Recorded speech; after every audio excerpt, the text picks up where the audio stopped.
Bob Chapman, thanks very much for being with us. It is always my pleasure. Tell me what happened last Thursday. I mean, Sydney, was this somebody just had a fat finger? Was this just a mistake? Is it that we have no idea how this could possibly have happened? Or are they putting us on once again? Well, the SEC and the CFTC are meeting with the exchanges. And I don't think we're probably going to find out much of anything. It's my guess it was you might call it a financial terrorism attack. And I think the government was behind it. And the reason why, from my standpoint, is I'm sure that the executor was Goldman or Morgan or one of those characters. But the way the market came back in a split second, I mean, it was down 999 points or whatever it was. I was watching it. And it turned around. Within 10 minutes, it was back up again. And, you know, those things just don't happen. So that's what I think it was. I also think it was a diversion for people to show them what can be done to the market if the insiders want to do that. And at that time, there were proceedings going on regarding amendment to the Senate bill, which has been purged virtually. The amendment to the Senate bill to reinstitute all of the measures that were passed on 1207 to audit the Fed. And I think they were telling Congress, you do this, we'll bring the whole thing down on you. All right, we're going to be back. And, you know, my feeling is, let them do it. And then see how long they'll last before they hang. We'll be back in just a moment with Bob Chapman.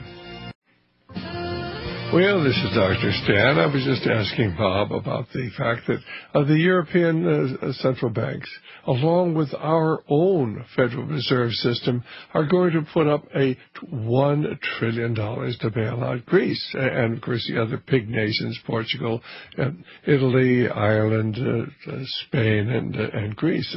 But there are lots of other countries over there that are on the verge of bankruptcy.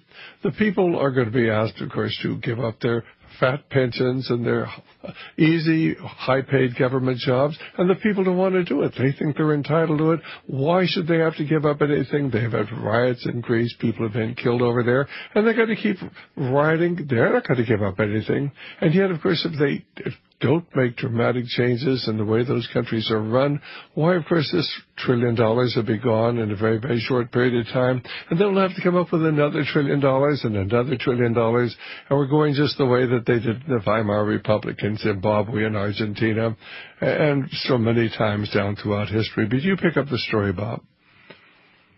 Well, the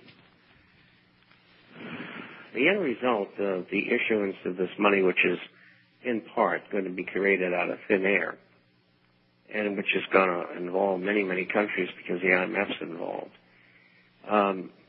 is going to be inflation, if not hyperinflation. I think they could go through the $1 trillion in a year. And as I explained on the program before, what I thought was going to happen was that a year and a half or two down the line, they would, because of the poster boy or poster girl position of Greece being brought into the limelight, sort of the goat in the matter, the Greeks would be the test case. And then what they intended to do is take all of the others in trouble, and there's 19 of them in total, major countries, and have a devaluation and a default multilaterally. That may or may not happen now, because the Illuminists, the Brotherhood of Darkness, they did not expect to get the reaction that they got from the Greeks. And it's blown their program wide open. So they've had to come up with this $1 trillion thing because they didn't want it to happen again. They wanted to be able to control it. And I have a list of the biggest holders of debt for the big nations. And just the first 8 are horrendous. They're holding bonds. And they're probably all going to default on them. But they'll give them money so they won't default. And that money will go to the bankers.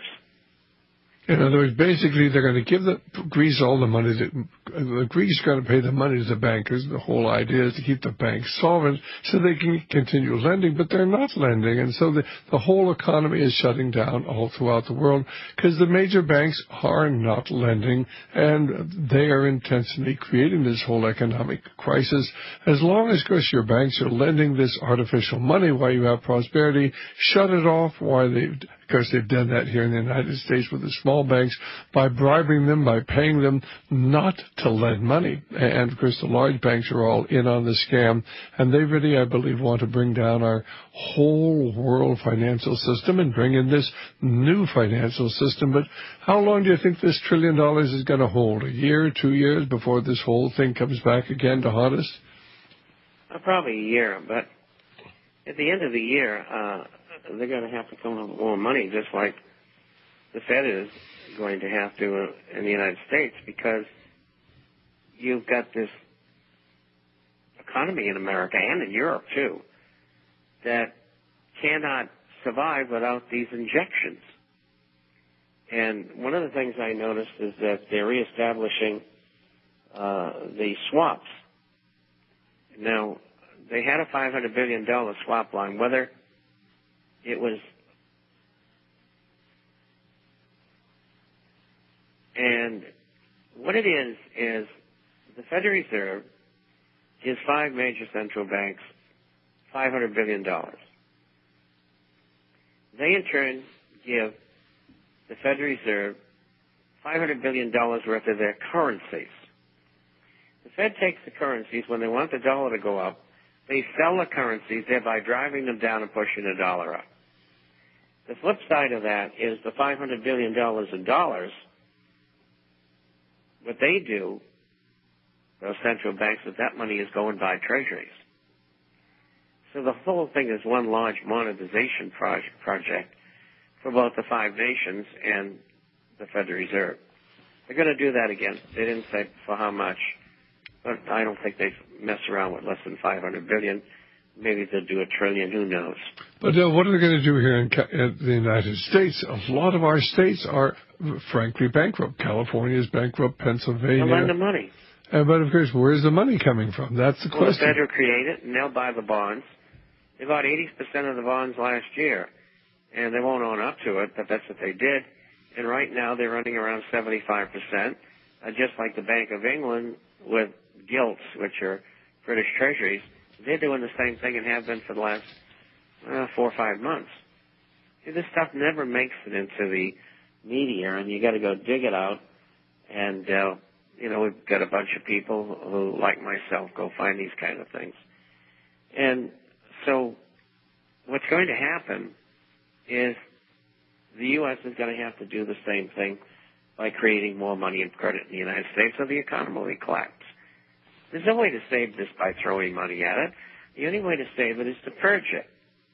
But they don't want to do that. They don't want to do that because they would lose control then. So basically, they're going to just destroy the value of the currency, because the more paper money you print, the less value that the existing paper money has. Isn't that true? That's absolutely correct. And they will go as far as they can with it. And then when it's all ready to collapse, they'll have another war.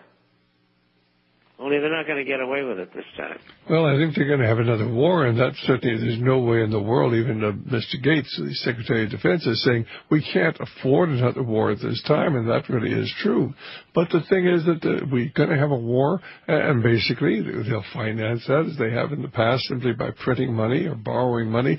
But where are we going to borrow the money from? We can't borrow it from other countries unless we give them the money to give to us, because the average individual is not going to certainly invest in treasury bonds, because there's a very serious question that the United States government down the line is going to default on its own bonds. In fact, aren't they even talking about lowering the rating on American T-bills and agency bills?